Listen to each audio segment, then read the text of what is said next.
briefly introduce Hito. To echo what Tom was saying earlier, the reason why we prefer our introductions to be so scandalously brief is because if you wanted more extensive bios or abstracts, they're in the small brochures, which you can pick up at the entrance.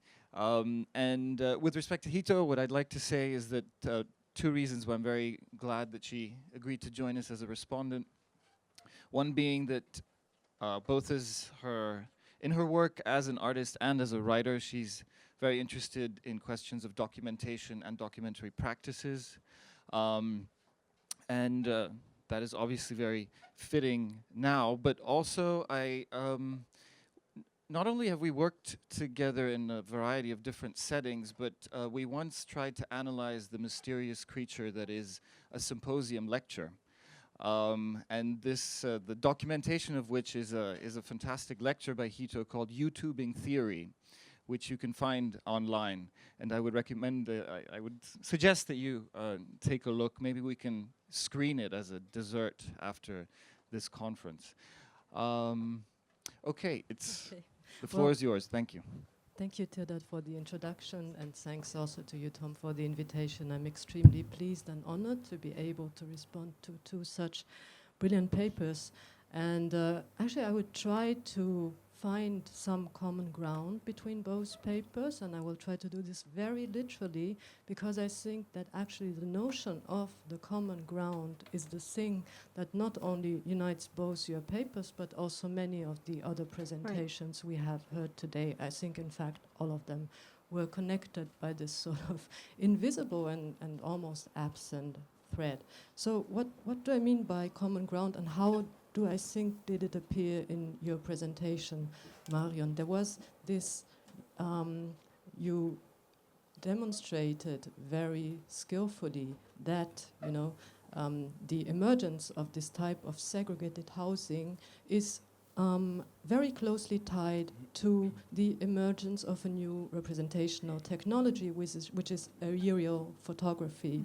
And it's very interesting that, of course, with aerial photography, the ground really starts to be an object for representation, because before there was no point in or no position from which to successfully represent the ground. And I think your presentation really showed that at the same moment when the ground becomes an object for pictorial representation, a common ground, a real common ground, is shattered or missing or being segregated.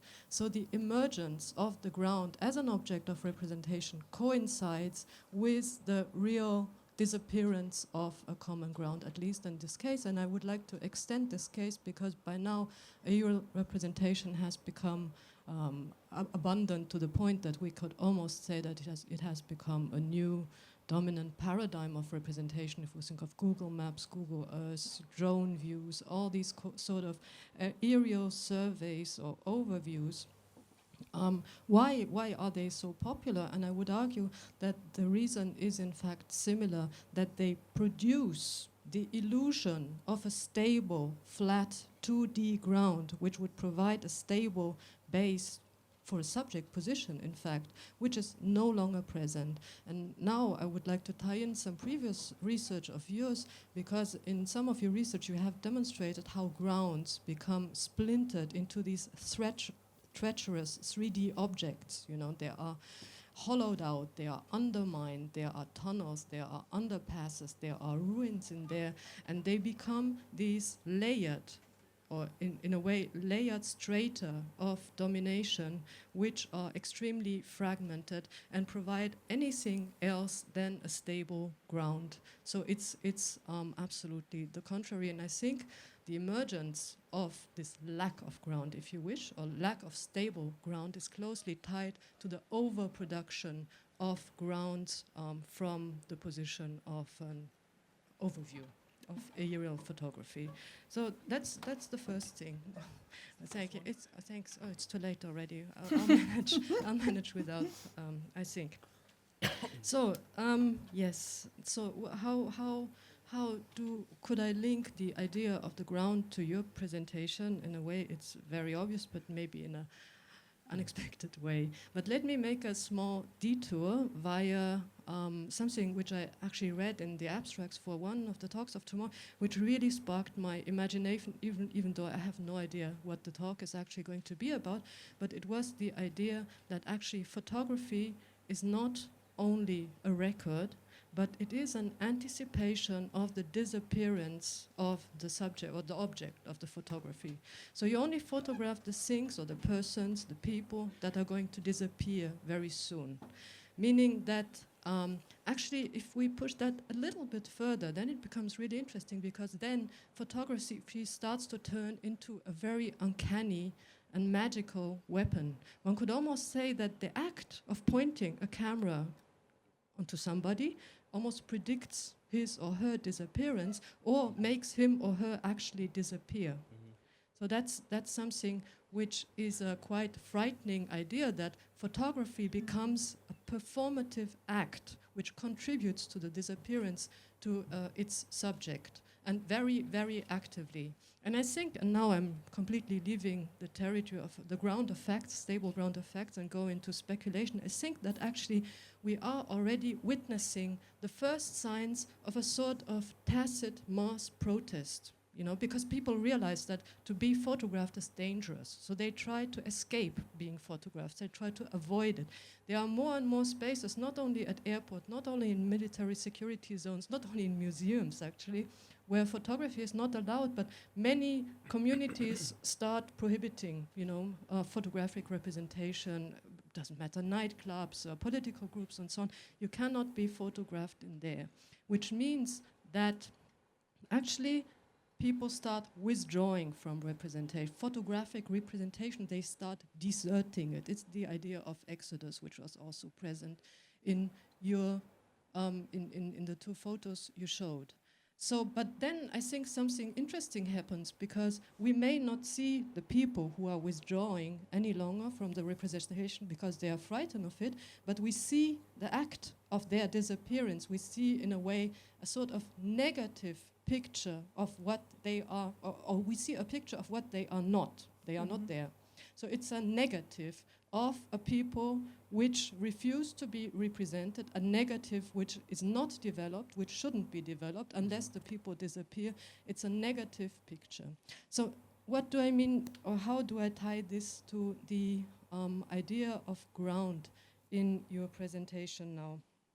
I think that one of the I have, the question now is, if photography becomes a sort of active device which contributes both in the disappearance of the people it portrays on the one hand, but on the other hand also creates a sort of a negative picture of a people who are yet to come, who are not there, what would be the equivalent for forensic representation?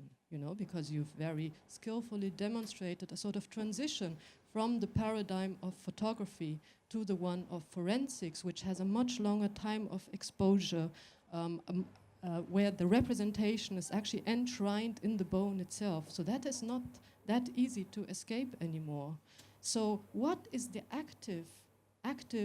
what is the act that forensic performs? What does it produce? And you were already giving some examples when you were pointing at the people in Guatemala who create a forum actually around the bones. So that's one possible space that forensics as a paradigm of representation is able to produce. And you also, one of the things that one could conclude from your presentation is that it concludes the family of the dead as a sort of alternative universalist paradigm. But now, I think it also produces something else. What I find really amazing is the obsession with ground in forensics, the digging, you know, the unearthing, unburying. It is about actually not only interfering into the ground, but actually producing the ground, but not producing it as in aerial photography as a flat 2D plane, but actually producing it as a layered 3D object, you know? It's almost a hierarchy of dead who are sort of fossilized in the different geological strata of this ground which is being produced. So this is about the production of ground. I think the object which is being produced by forensics is not, or is also, you know, the family of the dead, but more the idea of the ground itself. And if we hark back to the negative image that photography produced, what would be the equivalent of that? What is the thing that is not being represented by this 3D ground, but only anticipated or foreshadowed? I think this is actually the idea of a common ground. Mm-hmm. So forensics tries to produce, or does produce, a common ground on which all the dead and the living and the things and whoever could converge, but it does so at the moment in a negative form, in a form which is undeveloped, but in which we can see, you know, the anticipation of the common ground which has been missing and around which, you know, all the presentations today have been convening.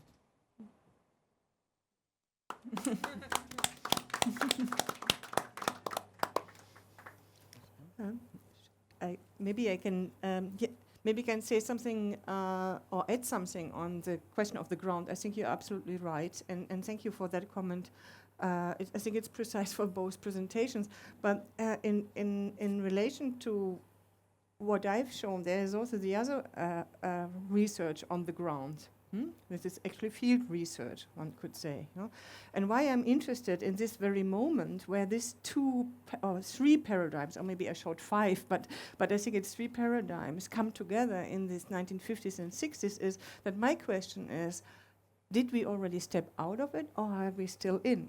You know? So I have a close look at this time, because in this time it emerged that you have on this kind of level of investigation in the vernacular, in the everyday practice, the popular cultures and so on, and not only in Casablanca but also in Europe. You know, the people on the street. You know, the street photography. You have a huge explosion of like depicting. You know, what is going on. I mean, what do people do? And on the other hand, you have this kind of view from above. And I think they appear in the same moment as a paradigm, you know? And I think that's quite interesting, also in relation to many artistic practices today that are still also, I mean, in this kind of tracks of fieldwork. And I think that's actually the ground. That is maybe actually a false common ground, a negative common ground where we stand on. Yeah. Yeah. Hito, you know, am I connected? No. Yeah? Why I always? Okay. I think that my interest in bones. You know, I'm not intending to change I'm not intending to change profession now. No, I mean I'm kind of very happy with architecture and planning and research on that level. But and this is really something that is it's almost like a gift to have had this question, because it allows one to show how one could read the ground not simply as a kind of as a dead object, but that something which is more similar to a bone, something that in a sense it is has both the kind of the power and agency like the skull has, as it is kind of introduced to court, right? It does things, and it is something that is continuously made and remade, right? It's never kind of a static, stable thing.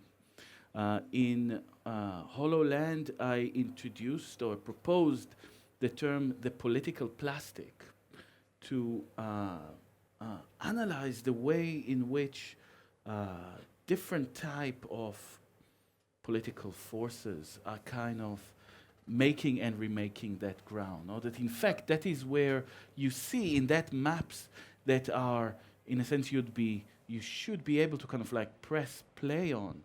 And you see the continuously re-articulation in that kind of vibrant earth or vibrant materiality that Anselm was talking about in terms of a kind of a geology that includes the kind of the human process in it. And then, just to be very brief, how does the common emerges from it? And it occurs to me that, and perhaps one needs to use a category from Ariela's partner, Adi Ophir, the philosopher, who has proposed the term catastrophization.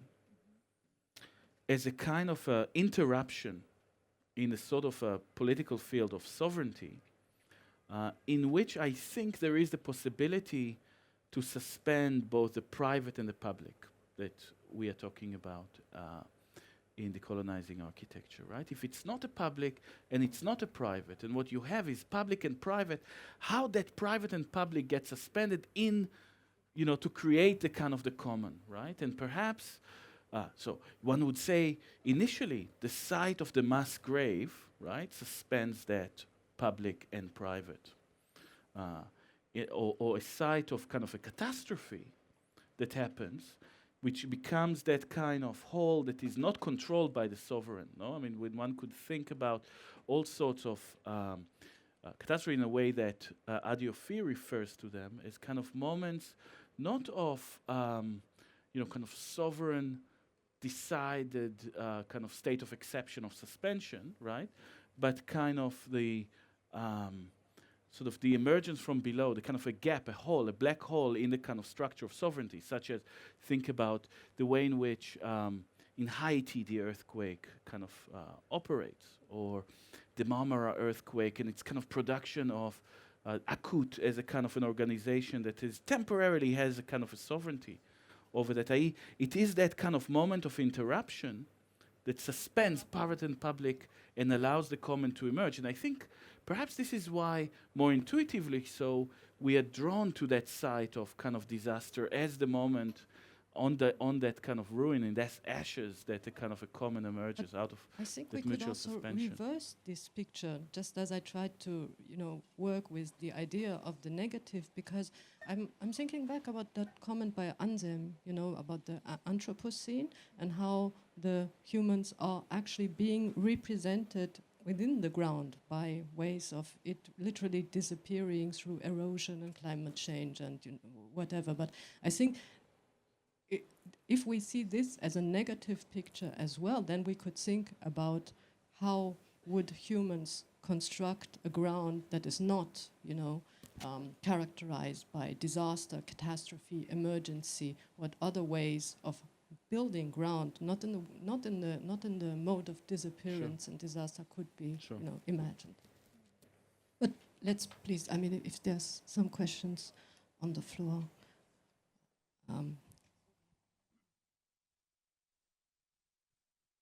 I wonder if there's not also, an extension to what you refer to, the common. If there's not another dimension as well to this reversibility of the burial, because I know those histories from Argentina and Guatemala. What you also have is a kind of symbolic insistence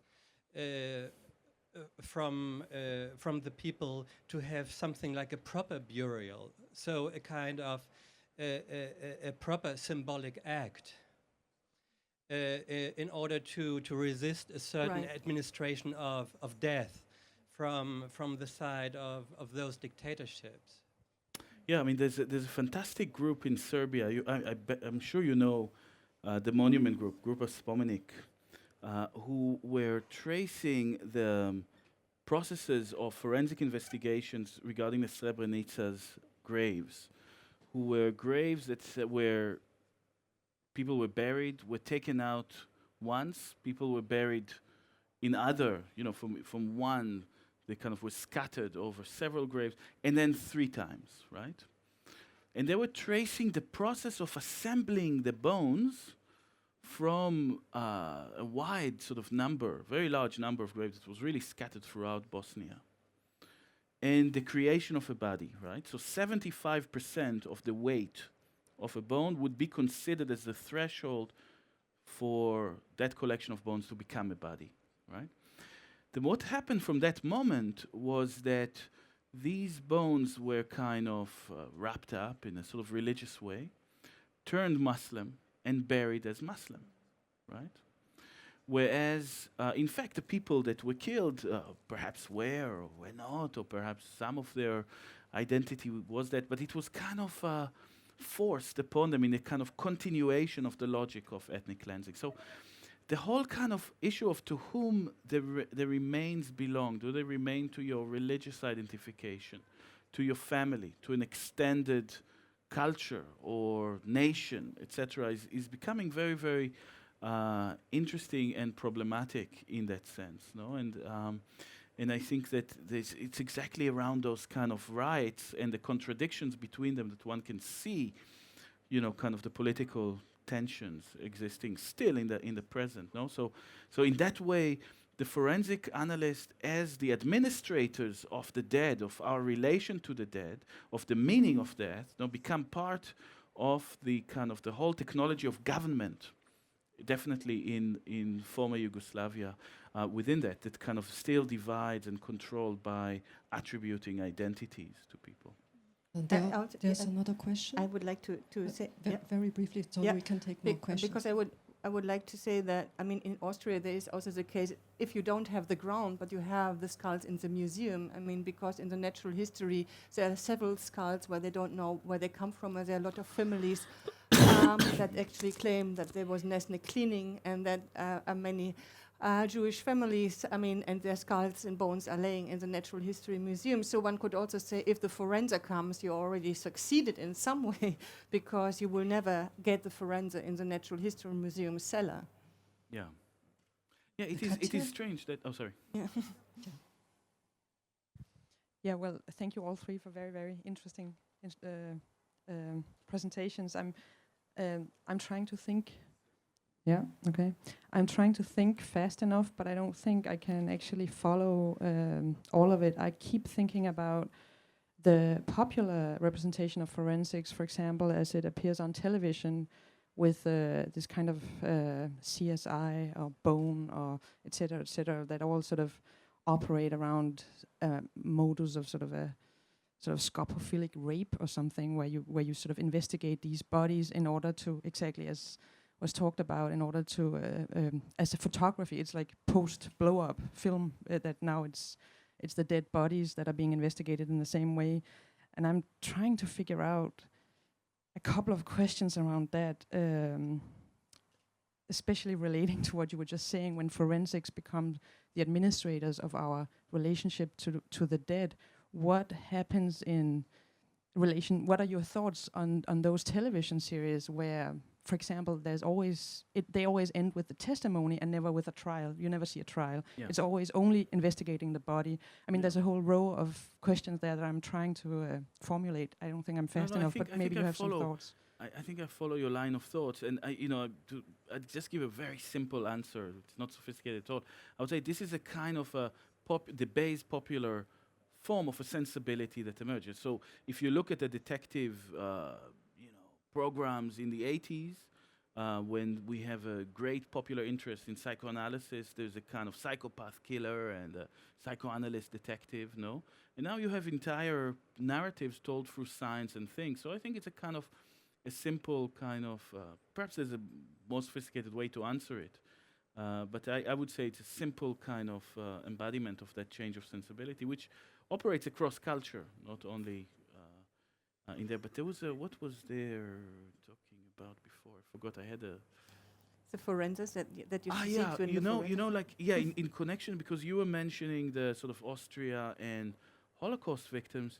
Holocaust victims have never been dug out, and I don't think they will. If sort of mass grave one, although the skeleton remain intact as a kind of scientific problem, they could be undertaken. I mean, if they dig out the graves in Spain from the Civil War, the graves in Poland or in Ukraine would remain. But I think there's a different relation here.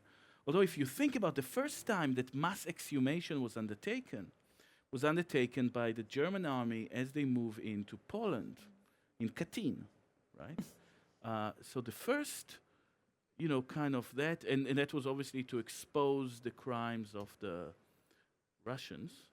Huh? Okay. No, I just finished this point. And think about it. The forensics of mass graves was undertaken before most of the crime was undertaken. It was kind of like anticipating it. not that it didn't happen before that, but most of the, anyway, that's the point. There was another question here. Yeah. Michel, you're next. Sorry. Yeah. I was just thinking about the French translation for mass grave, which goes back to common ground, the fausse commune. Yeah. And but also I was thinking about what you said about skulls talking somehow. The Yorick scene. I remember in one of the last texts of Derrida about Blanchot's last text called L'Instant de ma mort. There is a horse, a dead horse on the scene, and Derrida, and in the text of Blanchot says le cheval témoignait qu'il y avait eu des combats, and Derrida has a long discussion about can an object, can a dead animal testify, témoigner de.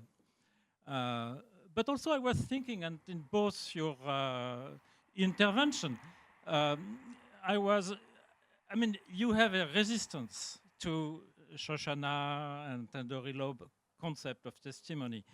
But I thought you were totally into testifying. You were into the fact that a skull can testify. And also I was very, thinking about Blanchot, interested about the deeply literary resonance of, uttering I am dead.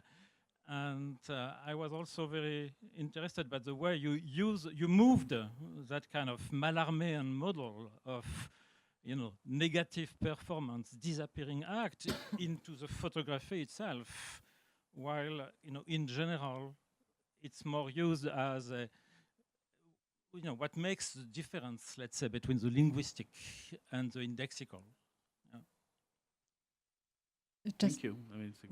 Very tiny, because it may not work. Maybe it's a dead end, but the fausse commune we could also read as the fausse, the false commune, which would maybe resonate, with the people who in the mass graves are disguised as forcefully ethnicized. Let's put it like that, And so in that sense, the fausse commune can also become the fausse commune.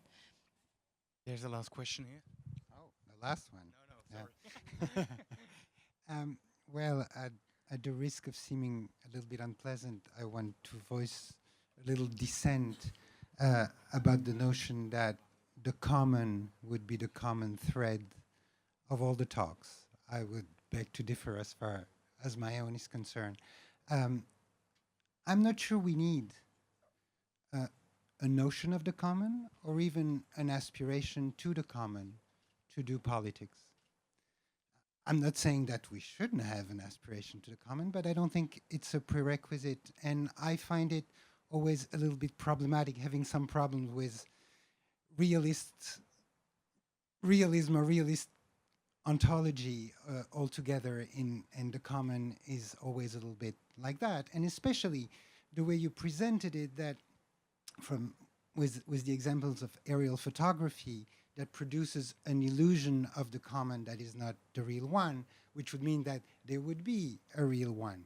And that I find particularly problematic, and especially when that real one becomes this kind of apocalyptic, catastrophic common from which the real common, the authentic common would emerge. That's a kind of romanticism that is fine, but I'm not in that common thread. Yeah, no, I absolutely agree with you, but let me tie in your presentation anyway. No, because I think that your presentation would resonate not with the common ground, but with the notion of the ground and especially the territory, which in your presentation was something which had to be defended, enclosed, protected against a perceived threat at all costs. And this also has, of course, got to do with the principle of representation, and a representation which is based on citizenship, on access to citizens' rights and so on. And I think in this case too, I don't think there is an authentic common at all. Absolutely not. But if there were sort of a paradigm that people could act in common, let's put it like this, then it would have again, to evade, these political mechanisms of representations which produce, these encircled, enclosed, and defended territories.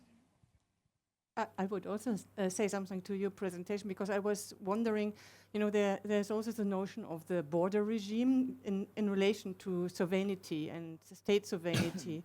And on the one hand, one could say, okay, it shows its muscles, the nation state or EU shows its muscles. On the other hand, I mean, it had lost sovereignty. And actually, in the border regime, there is many NGOs involved, there's also a lot of sub-politics involved. I mean, even more today, I mean, like Frontex, and you don't even know what these agencies and who they belong to are, and also NGOs who kind of govern migration on the level of xenophoby, I would say, So I think there is a kind of a network of different actors, and maybe the forensic is another actor in it, but there are a lot of agents and actors involved in this kind of, and photography is also one, as we have seen. But it's not that we could say that there is this kind of entity anymore. I think there is kind of very, very different media with very, very different agents constructing this border regime,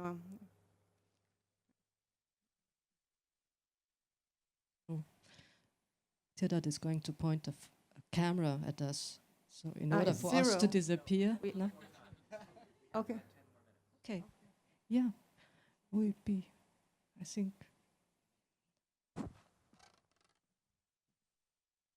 Are there any more comments or questions? We need the NGO, actually. Okay, well, then thank you very much for your brilliant presentations. Thank you.